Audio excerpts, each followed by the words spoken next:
Some families build you up. Mine spent 20 years tearing me down, quietly, consistently, and with a smile on their faces. My name is Daniel Whitmore. I'm 28 years old. For 2 decades, I was the embarrassment they tolerated in silence, the slow one kept in the shadows while my sister Victoria collected Harvard degrees and inheritance promises. They mocked my dyslexia at dinner tables, cut me out of every family decision, and paid me a fraction of what they paid her. But on the night my sister stood in a gilded ballroom accepting everything our family had built, a stranger crossed the room and handed me an envelope. Inside was the truth my grandmother had been quietly constructing for 5 years, a truth about to blow the entire Whitmore empire apart. The Whitmore name carried real weight in Manhattan. My father, Gordon Whitmore, ran Whitmore Properties, a commercial real estate empire his own mother, Eleanor, had built from a single Brooklyn office in 1965. By 2024, it was valued at $92 million. And I had been told, in every way except directly, that none of it would ever belong to me. I was diagnosed with dyslexia at 7. Letters moved on the page like they had somewhere else to be. While my sister received Juilliard violin lessons, French immersion, and a Princeton-trained tutor at $400 an hour, I asked my mother once about reading support. She sighed like I'd asked for the impossible. We've already spent so much on specialists. At some point, we have to accept that some children just aren't academic. I was 12. I believed her. So I taught myself to survive. Audiobooks became my lifeline. I built visual diagrams and flowcharts to process what traditional reading couldn't. Every Sunday, I took the train to my grandmother Eleanor's apartment, where she'd spend hours with me, explaining things through stories instead of textbooks. You read slower than most, she told me once, her hand over mine, but you see things others miss. That's not a disability. That's a different kind of vision. Christmas 2018, 20 relatives, crystal chandeliers, catered perfection. My father raised his wine glass.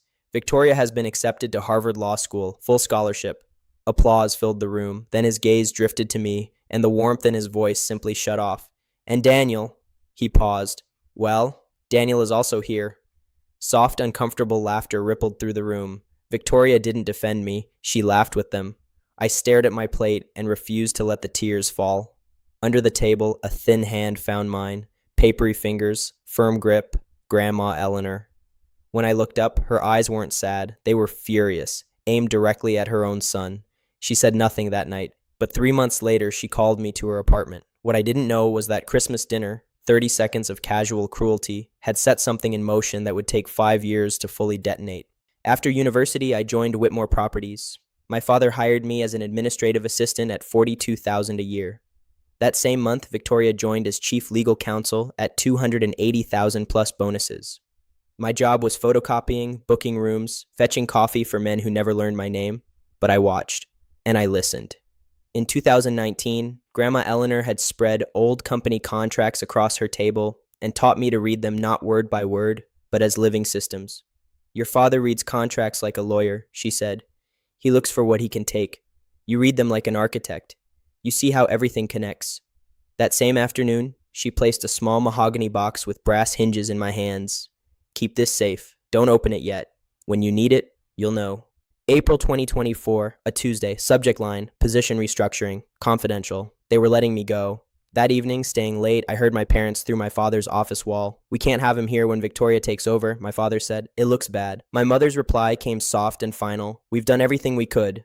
Some children just don't have what it takes. I pressed my palm flat against that wall. No savings, no safety net. But it wasn't the money that hollowed me out. It was the cold realization, if I accepted their version of me, I'd spend the rest of my life wearing a label they had made. Not because I had failed, because I was never given a single chance to try. Victoria's graduation party was the very next night. I had no idea what other announcements my father had planned, but I was about to find out in front of 350 witnesses. Standing in that hallway, envelope in hand, I made my decision. I called Jonathan Ellis in the morning. We're requesting that board meeting. He allowed himself a small smile. She said you would. That night, back in my cramped Queens apartment, I finally opened the wooden box. My roommates were asleep. A single street lamp threw orange light across my bed as I lifted the brass-hinged lid. Inside, a handwritten letter on Eleanor's personal stationery, a document stamped 1965, and a USB drive, sleek and modern, clearly added years later. The letter read, My dearest Daniel, if you're reading this, Jonathan has done his job, and your father has done exactly what I feared. I'm sorry I couldn't protect you while I was alive, but I can protect you now. The 1965 partnership agreement established that founder shares carry permanent voting rights that cannot be transferred without full board approval, a document my father had never seen. The USB held something else. In 2018, Gordon proposed stripping Eleanor of her voting rights from 51% down to 10, claiming she was too old for modern business. The board rejected it by 2 votes. Eleanor's was one of them. She never forgot. She never forgave him for using me to justify it. Use this wisely, her letter ended. Not for revenge, for justice. May 16th. Margaret Coleman answered on the second ring. 72 years old, silver-haired, the kind of woman who had been building empires since before my father could spell his own name. Your grandmother and I built half of Brooklyn together, she said. She told me about the will 3 years ago. I gripped the phone. Then you know what I'm about to do. I know what you're considering, she replied, voice sharper now. There's a difference. An emergency board meeting needs 3 signatures. I'm one. I'll find the others. Gordon Whitmore isn't as popular as he thinks. Petition filed by evening. Board meeting, May 18th, 10 a.m., Whitmore Tower, 42nd floor. My father found out at 4 p.m. the next day. I know because Victoria called me 45 minutes later, voice wound tight. What did you do? I kept mine flat. I don't know what you mean.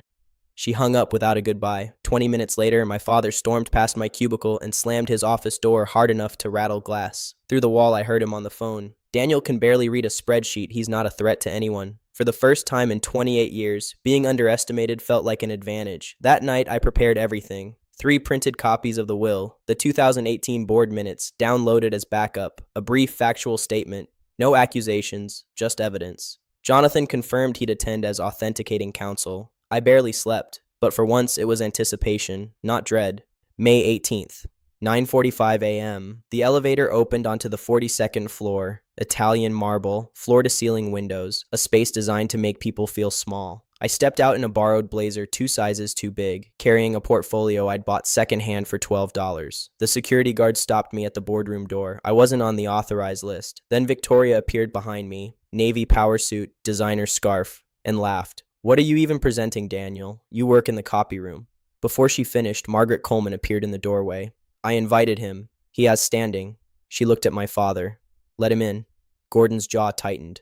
But Margaret had been a board member for 32 years. Her authority in that room was older than his title. Inside, 12 board members took their seats, my father at the head, Victoria beside him, not a board member, but positioned like his heir. I was directed to the far end of the table. Jonathan Ellis sat in the corner, briefcase on his knee. He caught my eye and nodded once. Then my father rose, buttoning his jacket with deliberate calm, and told the board I had no legal training, no financial background, and no business being in that room. Victoria followed, mentioning my dyslexia with a practiced tilt of sympathy, suggesting that some limitations simply cannot be overcome with effort alone. A few board members shifted in their seats. Chairman Robert Hartley cut my father off. Mr. Whitmore requested this time, and he's entitled to use it. My father sat down. His expression was a promise of consequences. Victoria caught my eye and mouthed 2 words. You're embarrassing yourself. I looked at them both and felt something shift inside me. Not anger, something colder, clearer. They weren't protecting the company. They were protecting their version of the story, the version where I was nothing.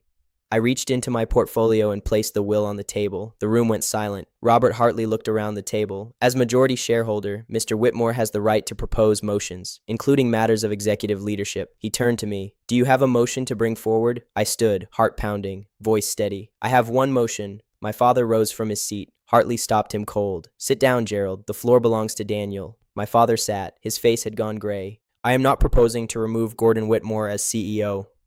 The tension in the room shifted. Victoria's head snapped up. Even Margaret looked surprised. What I am proposing is a vote of confidence. The board will decide whether my father retains their trust. If the majority votes no confidence, he resigns. If they vote confidence, I will not interfere with his leadership. Victoria shot to her feet. You're turning this into a spectacle. No, I said. This is corporate governance. The same process Grandma Eleanor wrote into our bylaws 40 years ago. If Dad has the board's confidence, he has nothing to worry about. Hartley studied me for a long moment. Something like respect crossed his face. Is there a second? Margaret Coleman didn't hesitate. Seconded. All those expressing confidence in Gordon Whitmore, raise your hands. 4 hands, his allies. All those expressing no confidence. 7 hands rose. Hartley counted twice, then set down his pen.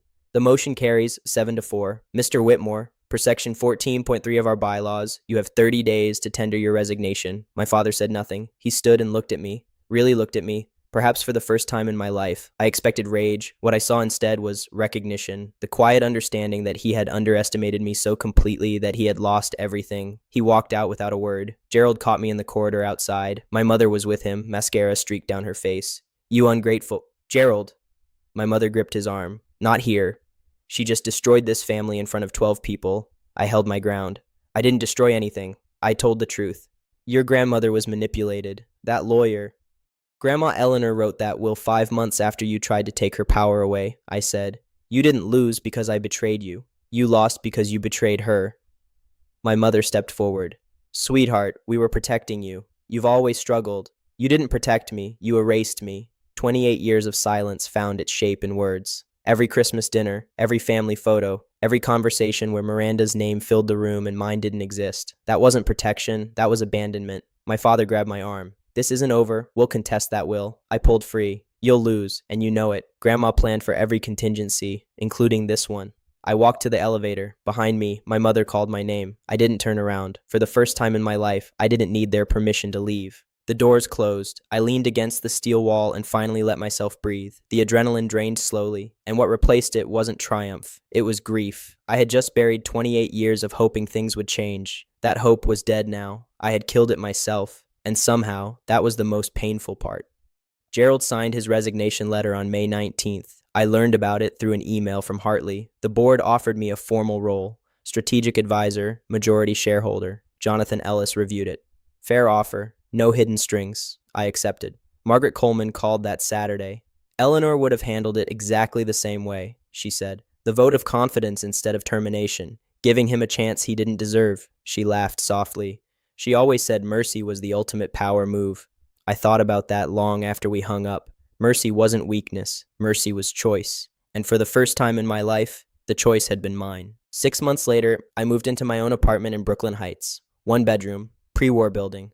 A view of the bridge my grandmother had crossed to reach her first office in 1965. My grandmother didn't leave me 51% of her company because I was better than Victoria. She left it to me because she knew power wouldn't corrupt me the way it had corrupted my father. The things that made me slow in their eyes, the patience, the pattern recognition, the need to see how everything connects, those were never weaknesses. They were exactly what this company needed. Gerald judged worth by credentials. Eleanor judged worth by character. And now, finally, I get to judge my own worth by my own standard, my own measure, my own truth. Nobody can take that away from me.